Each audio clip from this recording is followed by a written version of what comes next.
going to change an automotive tire today. This is a wheel off a BMW. It's a 195/65 R14 standard automotive tire. After breaking the bead and letting the air out, we lock the wheel in just like we show in our other videos. I'm going to spray tire lube into the drop center.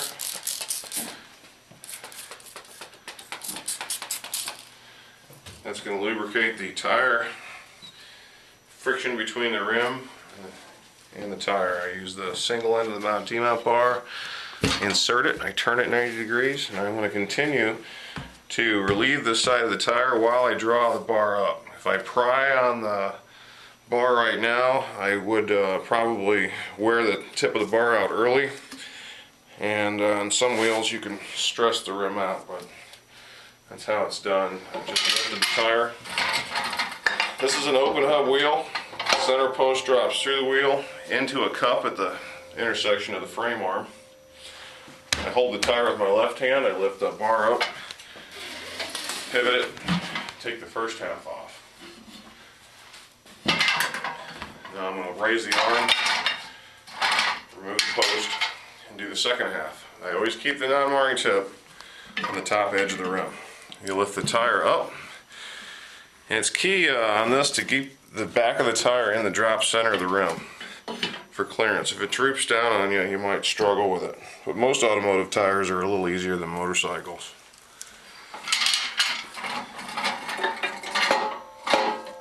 Hold the tire again, pull the second half off. Now I'm going to prepare the wheel and the tire with tire lube to install the new tire.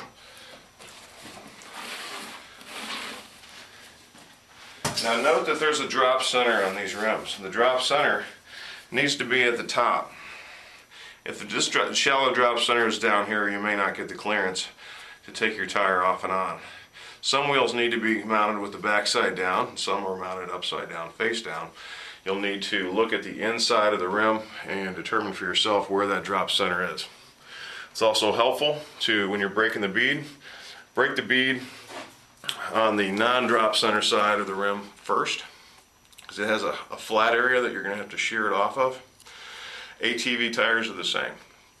There's actually some motorcycle wheels like Ducati S4S Monster also has an offset drop center. Very difficult to change that tire when you're starting off with the wheel turned the wrong way. I'll take the tire lube paste, I'll wipe it in the drop center. I'll also wipe it right around here. That'll help that bead seat and seal. A lot of automotive tires with this paste, they recommend actually lubricating the bead seat area, where it's opposite on motorcycles. Some tires have a tough time seating. It's going to assist in that. And usually you're not going to have that much torque coming off your car to spin your tire to lose your balance. Now I'll prepare the tire just like I would a motorcycle. I take the paste tire lube, I wipe it on the inside edge, I wipe it on the back side. You may have to be fairly generous with this on the back side, especially if there's Kevlar windings like this tire. I'll put some of that paste on the outside of the tire to help lubricate it to push the first half on. Now you need to get the bottom edge of this tire in the drop center for clearance. If you don't, you'll fight with it. You twist it, pop it on.